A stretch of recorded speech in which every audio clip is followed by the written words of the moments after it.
Wasn't even clever. My fiance and I were talking just the other week, and I finally asked her to take my name, and she agreed. Now she calls herself Steve.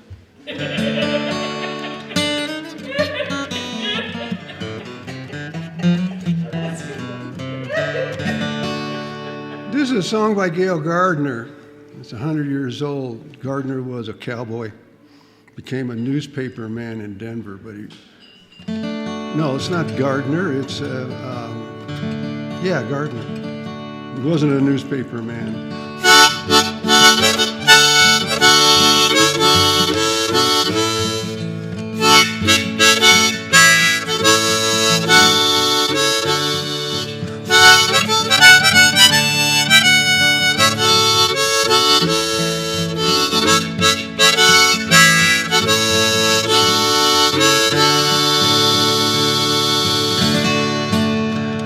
High up in the Sire Peaks where the yellow jack pine grows tall, Buster Jiggs and Sagebrush Sam had a roundup away last fall. And any old calf with lop long ears that didn't push up by day got his long ears chiseled and his old hide sizzled in a most artistic way.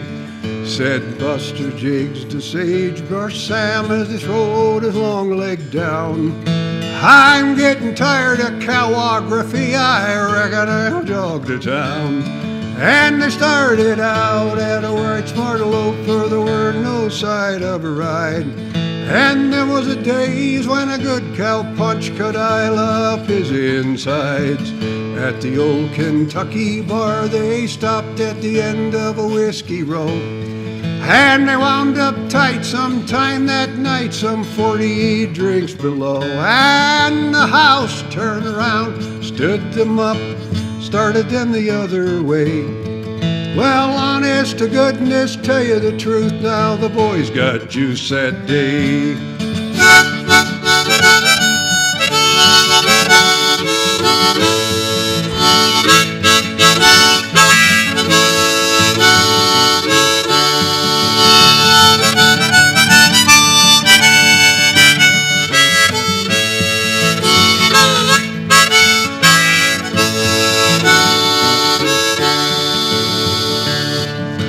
They started out for the Sire Peaks, packing up a darn good load. And who should they meet but the devil himself come prancing down the road. Confound you ornery cowboy skunks, you better go hunt your holes, for I am the devil from Hell's River, I come to gathering up your souls. Well, the devil be damned, said Buster, us boys both know we're tight. But before you'll corral any cowboy souls, you're gonna have one beautiful fight. And he throwed his rope, he throwed her straight, spun down good and true. And he took the devil by his pinted horns, and he looped his delis too. Now Sagebrush Sam was a lariat man with his gut line coiled up neat. And he built him a hole and played her out fair, and he took the devil's hind feet. And they stretched him out, they laid him down while the sizzling iron grew hot. And they trimmed his horns with a dehorn saw, and they branded him up a lot. Now they tied 10 knots to the old boy's tail and left him there for a joke, with a beller and cough as they loped right off, necked up to a blackjack oak. And if you ever go riding in the Sire Peaks, you hear one hell of a wail, you'll know it's the devil as he yells and prowls at the knots tied in his tail.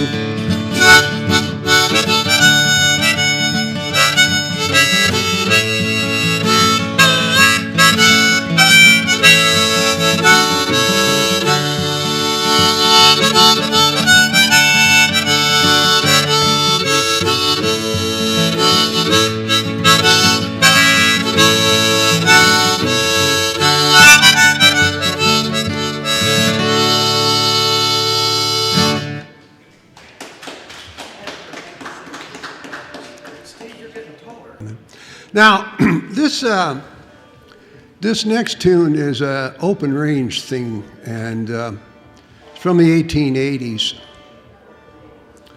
And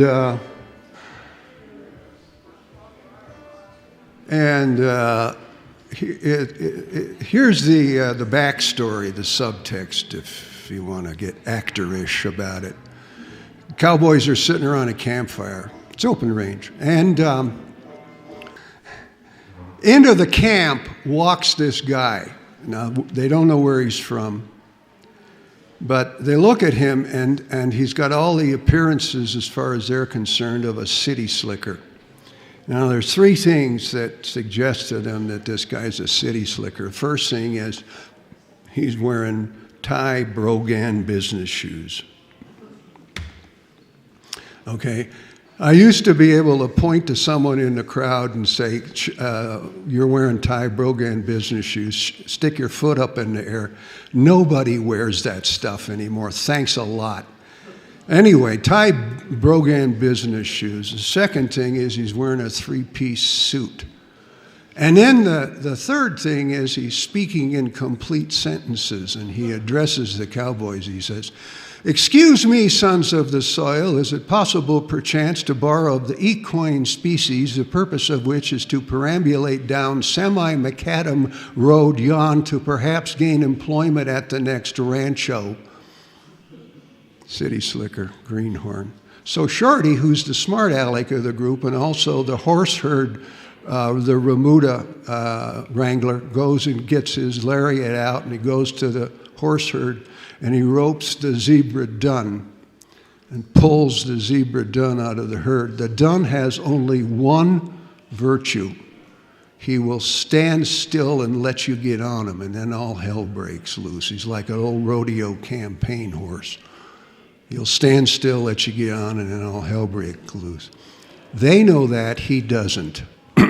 That's the core of the story here from the 1880s. We were camped upon the plains at the head of the Cimarron. Went along, come a stranger, and he stopped to argue some. He looks very foolish, we began to look around. Thought he was a greenhorn, just escaped from town. Now we asked if he'd had breakfast, and he hadn't had a smear. So we opened up the chuck box and bid him take his share. He took a cup of coffee and some bacon and some beans. Then began to talk about them foreign kings and queens. Well, about the Spanish War and the fighting on the sea. Guns as big as steers and ramrods as big as trees. And about Paul Jones, a mean fighting son of a gun. About the orneriest cuss ever pulled a gun. Now such an educated fella, his thoughts just running herds. And he astonished all us cowboys with them jaw-breaking words. He just kept on talking till he made the boys all sick. We began to look around how to play a trick. And I said he lost his job upon the Santa Fe. And he's going across the plains just to strike the 7D.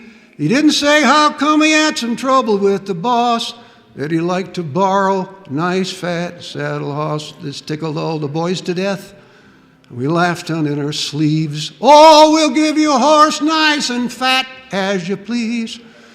And Shorty grabbed a lariat and roped the zebra dun. Handed to the stranger just waiting for the fun. The old dun was an outlaw who had grown so very wild. And he could paw the white out of the moon and jump for a mile. But he stood so very silent as though he didn't know, till he was saddled and ready for to go. And when the stranger hit the saddle, old Dun quit the earth and traveled right straight up for all he was worth, pitching and squalling and having wall-eyed fits. The hind feet perpendicular, the front was in the bits. You could see the tops of mountains under Dun at every jump, but the strangers growed there like a camel's hump. Stranger sat upon him and twirled his black mustache like a summer boarder just waiting for his hash. Now he thumped him in the shoulders and he spurred him when he whirled, just to show them flunky punchers he's the wolf of the world. And when he had dismounted once more upon the ground, we knowed he was a thoroughbred and not a gent from town. Well, the boss was standing around taking in of the show. And he walked up to the stranger and he said, "You needn't go. You can use a lariat like you rode the zebra dun. You're the man I've been looking for since the year of one." Well, he could toss a lariat and he didn't do it slow. He'd catch them hind feet 9 out of 10 for any kind of dough. And when the herd stampeded, he was always on the spot. He set 'em to milling just like the boiling of a pot. And it's one thing, it's a sure thing, I know since I've been born, every educated fella ain't a plumb greenhorn. Zebra done.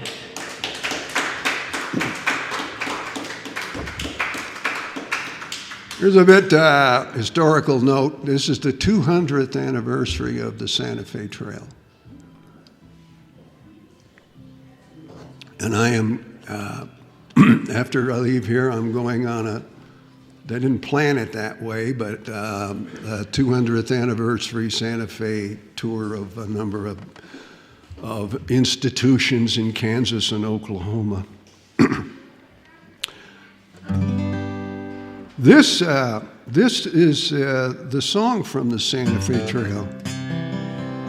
And for those of you who aren't familiar with it, it's worth remembering because it was heavily involved New Mexico, all aspects of it. In fact, it was one of the reasons why the Mexican-American War was so easily won by the United States, because the Mexican business community was basically one with the business community in Independence and St. Louis.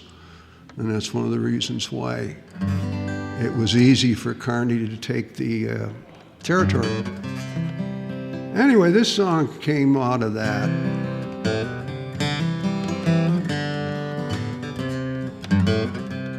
Say, pard, have you sighted a schooner alongside of the Santa Fe Trail?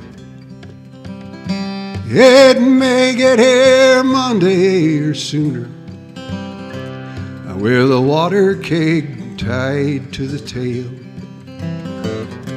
And there's Pappy and Ma on the mule seat, and somewhere alongside the trail there's a tow-headed gal on a pinto, just gangling for old Santa Fe.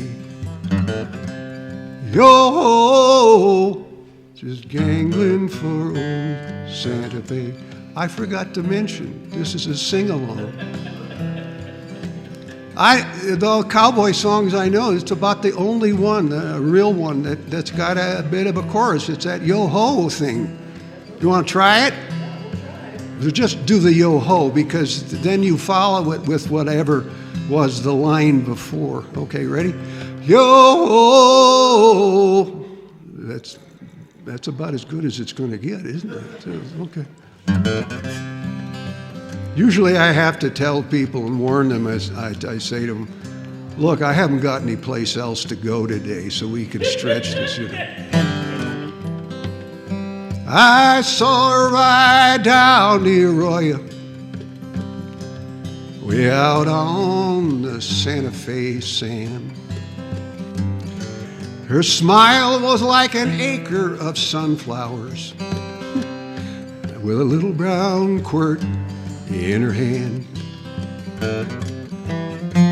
Mounted her pony so weary, and she rode like she carried the mail, and her eyes nice set fire to the prairie, way out on the Santa Fe Trail. Yo, way out on the Santa Fe Trail. Now I know a gal down by the border, and I ride to El Paso to sight. And I'm acquainted with a high-flying order, and I sometimes kiss some gals goodnight. But law, they're all fruffles and beatin', and afternoon tea by the pail, compared to the kind of Sam Sweeten that I got on the Santa Fe Trail. Yo, that I got on the Santa Fe Trail.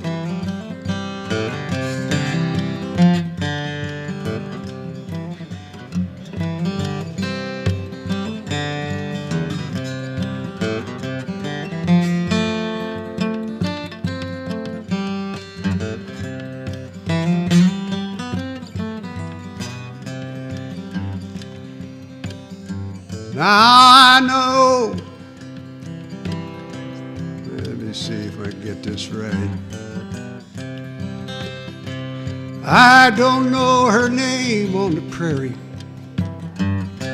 When you're hunting one gal, it's unwise. And it's shorter from hell to Hillary than it is on the Santa Fe line. I hope to make plumber by sundown and make a good camp on the swale and come on to a gal on a Pinto camped alongside the Santa Fe Trail. Yo, camped alongside the Santa Fe Trail. Nice work. Now, I'm not a big fan of outlaws. I have to tell you that right up front here. I don't think any of them that I can mention or you can mention ever built the society, you know, benefited the society. My idea of heroes and people who ought to have movies done about them. And even though I have financially benefited from productions on Billy the Kid, he didn't build society. But I'm going to tell you, sing a song to you about a woman who did, and her name was Sally Rook. And her real name apparently was Sarah Rook, but she went by Sally. And Sally had curvature of the spine. And around the turn of the last century, around 1908 to be exact, she shows up in Folsom, New Mexico. Folsom is about 35, 40 miles east of Raton, just about a couple miles from Johnson Mesa. She got a job as the telephone operator connecting people around Folsom, which at the time had about 900 people, and then they had phone service in the county. You know, you call, in 1908, you'd call Sally and say, Sally, connect me with the Bar X Ranch. And that's all you had to say, and she'd connect you. Now, I did a concert there a number of years ago, so this is how I happen to know the story. There's an intermittent stream that runs through the town even to this day called the Dry Cimarron. I stepped across it. You could walk across it. One night in 1908, they had a massive thunderstorm that they have not had since. And the Dry Cimarron became 5 feet deep and a half mile wide and crashed down into Folsom. She was called by a couple of the ranchers out west of town who had phones, and they said, get the hell out of there. There's a water wall coming, and save yourself, which she could have done. Instead, she got on her switchboard and started, as quickly as possible, calling everybody that she could in Folsom. The estimates, which I just heard of in an article, was that she saved perhaps 200 people. We don't know for sure. She did not save herself. The water wall swept down into Folsom, killing 18 people, including Sally Rook, and they found her in a sandbank a couple of miles down the river, the stream, which reverted to an intermittent stream you could walk across the next day. The telephone operators in the United States in 1908 sent her funeral expenses. They sent dimes.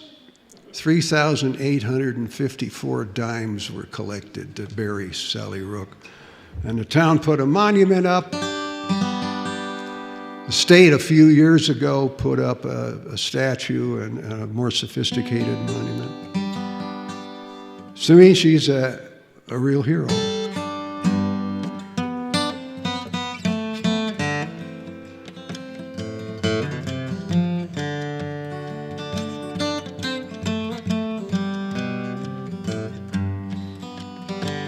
Welcome to Folsom, Sally Rook.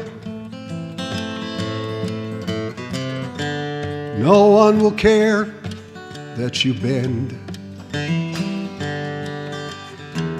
A quiet little town, friends all around. Welcome to Folsom, Sally Rook. Now Iowa was too cold for your health, and Folsom courted you and won your heart. A short walk in your house to the telephone exchange. How gracious life can be in this town. Welcome to Folsom, Sally Rook. No one will care that you bend.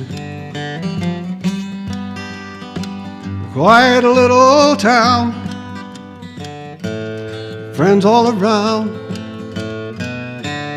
Welcome to Folsom, Sally Rook.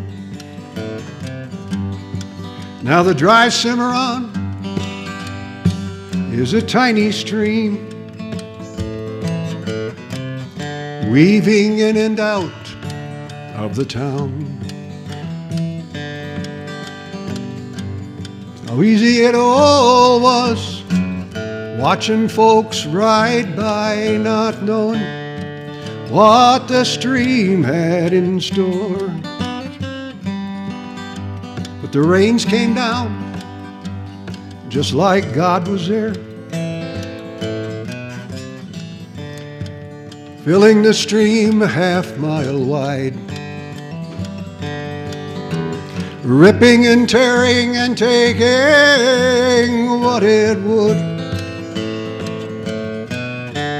crashing down the wash in town. Welcome to Folsom, Sally Rook. No one will care that you bend. A quiet little town, friends all around. Welcome to Folsom, Sally Rook.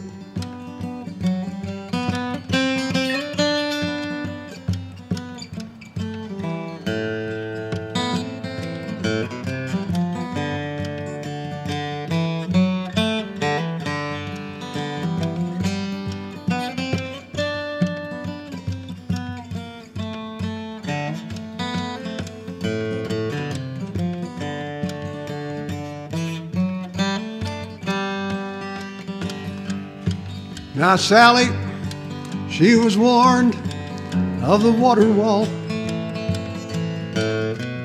and told to get to higher ground.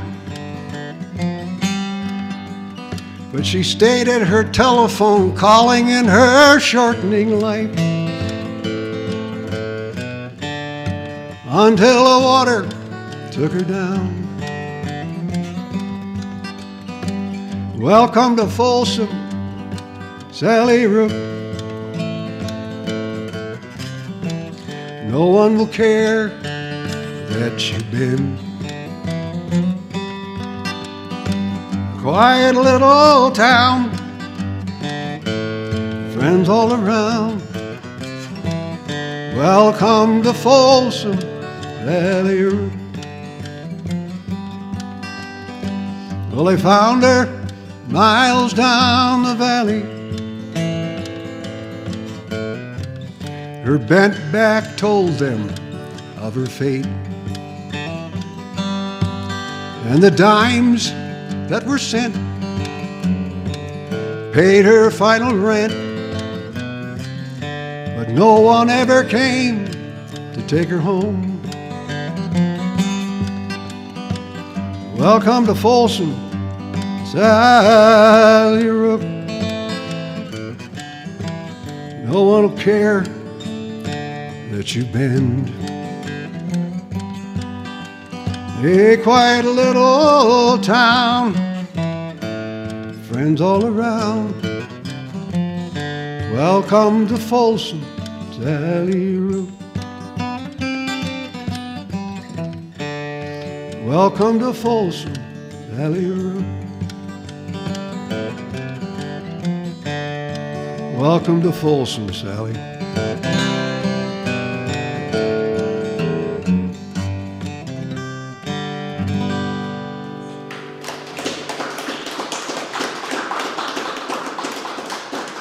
Thank you. Thank you. Now, this next one is a story about a cowboy who goes to a fancy dress ball, which all of us thought we deserved. And none of us could ever participate in, because that's the upper class, you know. Cowboying is the bottom of the ranch barrel, by the way, in case you didn't know. I don't care what Hollywood says. Believe me, I know. So this is a song about a cowboy going to a high-tone dance in Denver. Well, you can't expect a cowboy to educate his shanks in etiquette fashion in aristocratic ranks, when he's always been accustomed to shaking heel and toe at them rattling ranchers' dances where much etiquette it don't go. You can bet I set 'em laughing in an astonished sort of way, and giving of their squinters in excited sort of play, when I happened into Denver and chanced to take a prance in the snoozing easy measures of a high-tone dance. When I got amongst the ladies in their frocks so fleecy white, and the dudes togged out in wrappings that were simply out of sight, tell you what, I was embarrassed, and I couldn't help but keep from feeling like a burro in a flock of pretty sheep. Every step I took was awkward, and I blushed so bloomin' red, just like the principal decoration on a turkey gobbler's head. Well, the ladies said was seldom they'd ever had the chance to see an old-time puncher at a high-tone dance. Now I cut me out a heifer from that flock of pretty girls, and I yanked her to the center just to dance some dreamy whirl. She laid her head upon my bosom in a loving sort of way, and we drifted into heaven as the band began to play, and I could feel my neck a-burning from her nose's breathing heat as she do-si-doed around me half the time upon my feet. She peered up in my blinkers in a soul-dissolving glance, quite conducive to the pleasures of a high-tone dance. Now every nerve just got to jingling to that music of delight as I hugged that little sage hen, uncomfortably tied, but she never made a beller, and the glances of her eyes seemed to thank me for the pleasure of a genuine surprise. She snuggled up against me in a loving sort of way, and I hugged her all the tighter for her trustifying play. Tell you what, the joys of heaven ain't a cussed circumstance compared to the hugomania pleasures of a high-tone dance. And when they struck that old cotillion of that music bill affair, every bit of devil in me seemed to take on a tear. I let out a cowboy war whoop, started into rag, and I cut him with my trotters till the floor began to sag. And then my partner, she got seasick, staggered for a seat, and I balanced to the next one, but she dodged me slick and neat. Tell you what, I pulled the creases from my go-to-meeting pants when I put the cowboy trimmings on that high-tone dance.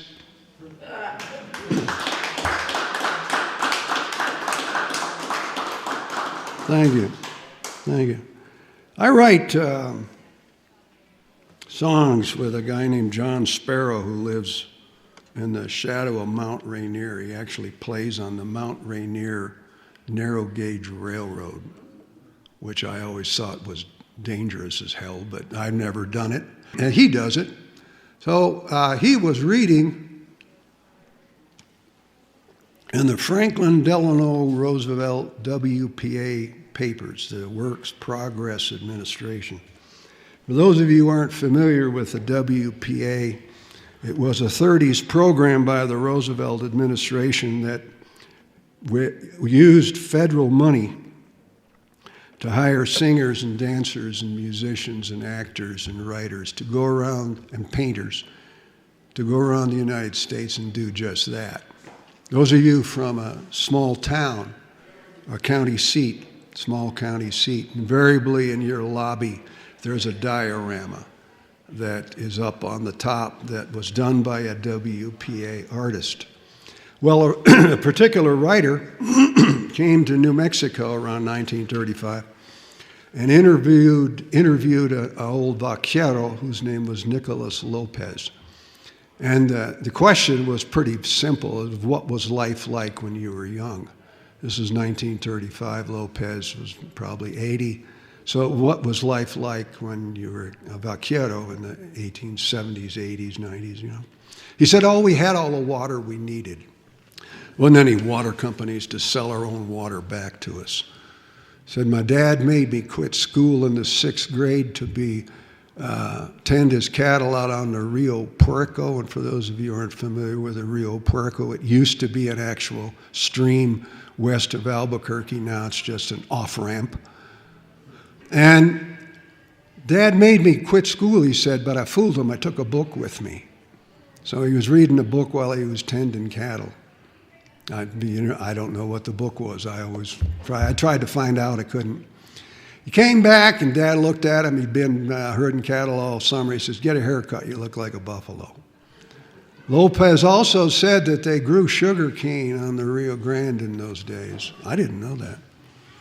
And at the end of the season, they'd harvest the sugar cane and they'd crush it in these huge mortar and pestle combinations, and they'd hold dances to do it. Everybody came from the neighboring ranches. And the music was provided by a Pueblo fiddler who fiddled in the Spanish style, whose name was Antonio Dominguez. And throughout the interview, Lopez kept saying, todo pasa en este mundo, which is Spanish, for those of you who are monolingual. And it means everything changes in the world, because he was resigned by 1935 of all things, that the world he knew as a young vaquero was gone. So John wrote a poem, he sent it to me, he said, make a song out of it. So I said, okie dokie. So this is Nicholas Lopez's story.